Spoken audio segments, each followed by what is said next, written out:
ನಮಸ್ಕಾರ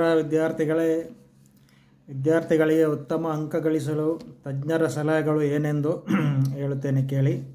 ಒಂದನೆಯದು, ಪ್ರತಿ ಅಧ್ಯಾಯವನ್ನು ಓದಿ ಮುಗಿಸಿದ ಮೇಲೆ ಅದರಲ್ಲಿನ ಪ್ರಮುಖ ಅಂಶಗಳನ್ನು ನೋಟ್ಸ್ ಮಾಡಿಟ್ಟುಕೊಳ್ಳಬೇಕು. ಎರಡನೆಯದು, ಅಧ್ಯಾಯದ ಮೇಲೆ ನೀವೇ ಪ್ರಶ್ನೆಗಳನ್ನು ರಚಿಸಿ ಅವುಗಳನ್ನು ನೋಡದೆ ಬಿಡಿಸಲು ಪ್ರಯತ್ನಿಸಬೇಕು. ಮೂರನೆಯದು, ಯಾವುದೇ ವಿಷಯ ಅರ್ಥವಾಗದಿದ್ದರೆ ಭಯ ಮತ್ತು ಒತ್ತಡಕ್ಕೆ ಒಳಗಾಗಬಾರದು. ಯಾವ ವಿಷಯ ಹೆಚ್ಚು ಅರ್ಥವಾಗುವುದಿಲ್ಲವೋ ಅದನ್ನು ಪದೇ ಪದೇ ಓದಿ ಅರ್ಥ ಮಾಡಿಕೊಳ್ಳಬೇಕು. 5. ಒಂದು ದಿನಕ್ಕೆ ಒಂದೇ ವಿಷಯ ಓದುವ ಬದಲು ಎಲ್ಲ ವಿಷಯಗಳ ಓದಿಗೆ ಆದ್ಯತೆ ನೀಡಬೇಕು. 6ನೇದು, 3 ಗಂಟೆಗೆ ಟೈಮರ್ ಇಟ್ಟುಕೊಂಡು ಪ್ರತಿದಿನ ಒಂದು ಪ್ರಶ್ನೆ ಪತ್ರಿಕೆ ಬಿಡಿಸಬೇಕು. ಆಮೇಲೆ 2 ಗಂಟೆ 45 ನಿಮಿಷಗಳ ಒಳಗೆ ಎಲ್ಲ ಪ್ರಶ್ನೆಗಳಿಗೆ ಉತ್ತರಿಸಲು ಪ್ರಯತ್ನಿಸಿ.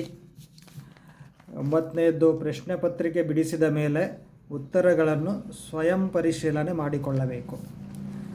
ತಪ್ಪು ಉತ್ತರ ನೀಡದಂತಹ ಪ್ರಶ್ನೆಗಳಿಗೆ ಸಂಬಂಧಿಸಿ ಹೆಚ್ಚು ಅಧ್ಯಯನ ಮಾಡುವುದು. ಭಾಷಾ ವಿಷಯ ಓದುವಾಗ ವ್ಯಾಕರಣ ಮತ್ತು ಕಾಗುಣಿತಗಳತ್ತ ಹೆಚ್ಚಿನ ಗಮನ ಹರಿಸುವುದು. ಪಠ್ಯಪುಸ್ತಕದಲ್ಲಿರುವ ಪ್ರತಿ ವಿಷಯ ಅಧ್ಯಯನ ಮಾಡುವುದು. ಓದುವುದಕ್ಕೆ ಸರಿಯಾದ ವೇಳಾಪಟ್ಟಿ ಸಿದ್ಧಪಡಿಸಿ ಅದಕ್ಕೆ ತಕ್ಕಂತೆ ಅಧ್ಯಯನ ಮಾಡಬೇಕು. ಕಠಿಣ ಎನಿಸಿದ ವಿಷಯವನ್ನು ಹೆಚ್ಚು ಓದಿ ಅರ್ಥ ಮಾಡಿಕೊಳ್ಳಬೇಕು.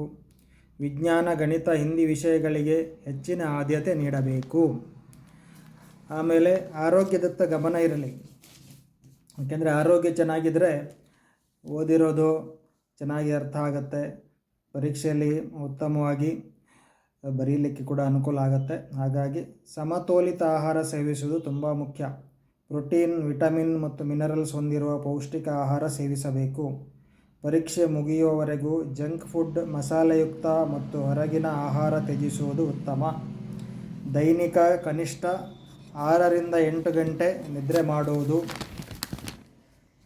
ಬೆಳಿಗ್ಗೆ ಮತ್ತು ಸಂಜೆ ಸ್ವಲ್ಪ ಹೊತ್ತು ಧ್ಯಾನ ಮತ್ತು ಪ್ರಾಣಾಯಾಮ ಮಾಡಬೇಕು. ವ್ಯಾಯಾಮ ಮಾಡುವುದರಿಂದ ಒತ್ತಡ ನಿವಾರಣೆಯಾಗುತ್ತದೆ. ಓದಿದ್ದನ್ನು ನಿಮ್ಮ ಸ್ನೇಹಿತರೊಂದಿಗೆ ಚರ್ಚಿಸಿದರೆ ಹೆಚ್ಚು ನೆನಪಿನಲ್ಲಿ ಉಳಿಯುತ್ತದೆ. ವಿದ್ಯಾರ್ಥಿಗಳೇ, ಈ ನಿಯಮಗಳನ್ನು ಪಾಲಿಸಿ ಉತ್ತಮ ಅಂಕಗಳನ್ನು ಪಡೆಯಿರಿ ಎಂದು ಹೇಳುತ್ತಾ ನನ್ನ ಈ ಒಂದು ಉತ್ತಮ ಅಂಕ ಗಳಿಸಲು ತಜ್ಞರ ಸಲಹೆಗಳನ್ನು ಹೇಳಿದ್ದೇನೆ. ಧನ್ಯವಾದಗಳು.